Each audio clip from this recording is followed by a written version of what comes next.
Everyone, I'm making a cake video today, and the reason I'm making this video is because we're all social distancing and I challenged myself to do a bunch of things during that time, including uploading a YouTube video, among other things such as doing the splits. So anyway, here's a cake video. It's my dad's birthday, and it's not an April Fool's joke, it's actually his birthday today. So I'm making him a carrot coconut citrus cake thing. Anyway, you're gonna need 3 large eggs for this. Just crack them into a bowl, and all you're gonna do is pretty much mix that up. This cake is, I guess, kind of healthy. It's not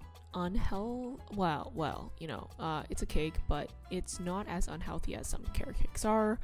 I like to think that this one's actually okay. Anyway, you're gonna whisk your eggs, and once your whisking is pretty much done, you're gonna add a little bit of vanilla extract. You can either measure out 1 teaspoon or just do what I did, which is just kind of fill a cap and then dump that in. After you're done mixing that up, what you're going to do is you're going to add half a cup of Greek yogurt. So take your Greek yogurt, dump it out, and then, take a spoon and scoop the rest out. We don't want to waste any, unlike some certain channels and peoples who never seem to scrape their bowl. We're going to scrape our bowl because we don't want to waste food. And you're going to mix that up till it's pretty much even. After you're done with that, what you're going to do is get back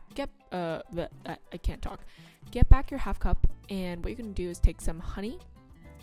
And with that honey, you're going to try to squeeze some out, open it, squeeze some out, and then realize that you can't because this honey's been sitting there for a while, and then you're just going to unscrew the cap and then just dump some out that way.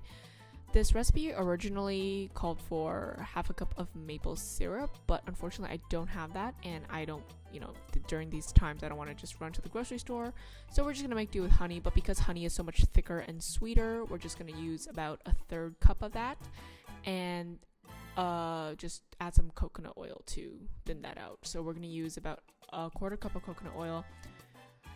If you like a sweeter cake, you might want to use about half cup of honey, so the full half cup. This one actually turned out to be not very sweet at all. Anyway, during that time while you're waiting for your coconut oils to melt, just start zesting your grapefruit. I guess that's a good thing to do. Grapefruit zest goes great with carroty things, and honestly a lot of things. I put it in fish as well. Anyway, that's not this video. Pour some coconut oil in, or just enough to fill the rest of your half cup, and then you're just gonna try to mix it and then realize that you can't, and just dump it in anyway, just like I did, and scrape it clean once more because, as I said, we don't want to waste any food. Once you're done with that, it's taking a while. Once you're done with that, put your little half cup to the side, and we're going to move on to the next ingredient, which is going to be wiping your coconut oil. What's going on? Okay, so after you've wiped your coconut oil, I guess, you're going to take your salt. Yes, that is salt.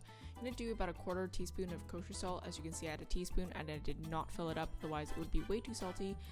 Anyway, this cake, as I said, turned out to be very not sweet at all, so you might want to add a little more sugar or honey or whatever it is that you have lying around. We actually don't have white sugar at our house or butter, so that's why I had to use these ingredients, but hey, it's healthier and it turned out really good.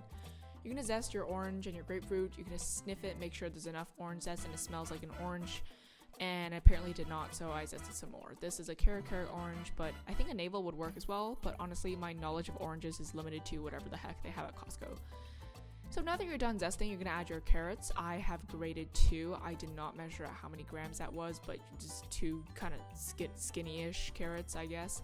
And just going to get that out of your bowl, try to get it clean. Again, food wastage. And you're going to take 200 grams of all-purpose flour and put that in. You're going to get some baking powder as well. Baking powder, 1 teaspoon, and then we're also going to do 1 teaspoon of baking soda, so a mixture of the two. My baking soda is actually in a bag, and the reason for that, there's really no reason. I bought it and I was too lazy to take it out, and so now it's in a bag, and you probably shouldn't do that, but here it is, and that's my bag. Next thing you want to do is to preheat your oven to 350. You might be thinking, hey, there's an oven right behind you, and I'm not using that one because my mom's always told me that one uses way too much electricity and it's really expensive. So we use a tiny oven, and it does make do. It's pretty good. It looks really beat up, as you will see later, but it works. Now, I forgot what I was going to do for a moment, but then I remembered. You're going to add some cinnamon because this is carrot cake, but because my dad doesn't actually like that much cinnamon, I only just puffed out a little bit. But you can do as much as you want, or as little. I did not put any nutmeg because my Dad's also not a huge fan of nutmeg. Anyway, now you're gonna pretty much just, oh, I thought we were on the next, oh, okay, nope, guess we're on the desiccated coconut. Because this is a coconut cake, you're gonna throw in some desiccated coconut as well. The reason I put that in was just because I had it lying around for so long and I didn't really have a use for it, but here it is now, desiccated coconut. Anyway, I forgot to wash my spatula this morning and I was about to use it, so I had to go wash that. But now that I'm back, just stick your spatula back together, reconstruct it, I guess, and then you're on to the folding step, which is a very important step, obviously. Try to do your best folding. I'm not a professional baker by any means, and I got a little bit of flour outside, but that's okay. We managed. So finish your folding. And if it's looking a little dry like mine, what you're essentially going to go do is, after you clean your counter, is basically to go get some almond milk and add as much as you need to. I did not need that much actually, but I just poured in a little bit, and I think that pretty much did the trick there.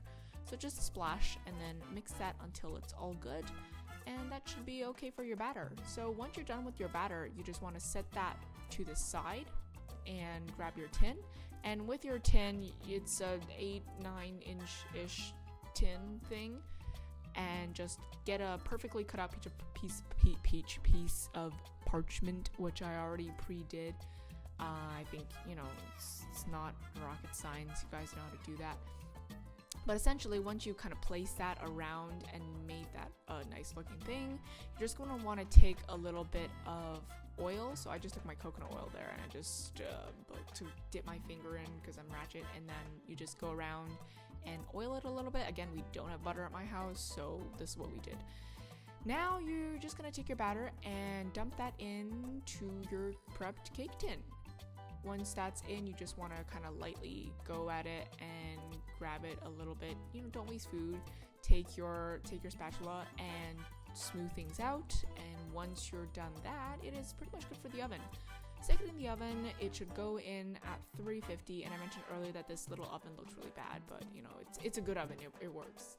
So fan bake or just bake at 350 degrees for half an hour. After that, just take it out. It should look something like this.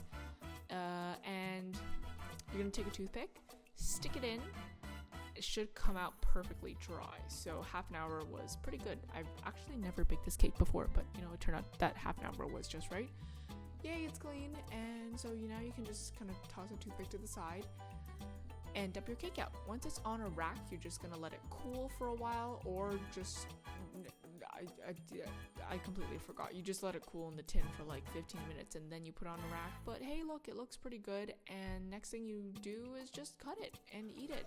And this is not my dad cutting the cake actually. So sorry, Dad. I forgot that you were supposed to cut the cake because it's your birthday, and I almost dropped that cake on the floor, but I did not. Anyway, that is the cake. I hope you guys enjoy. Thank you for watching, and let me know if you make it.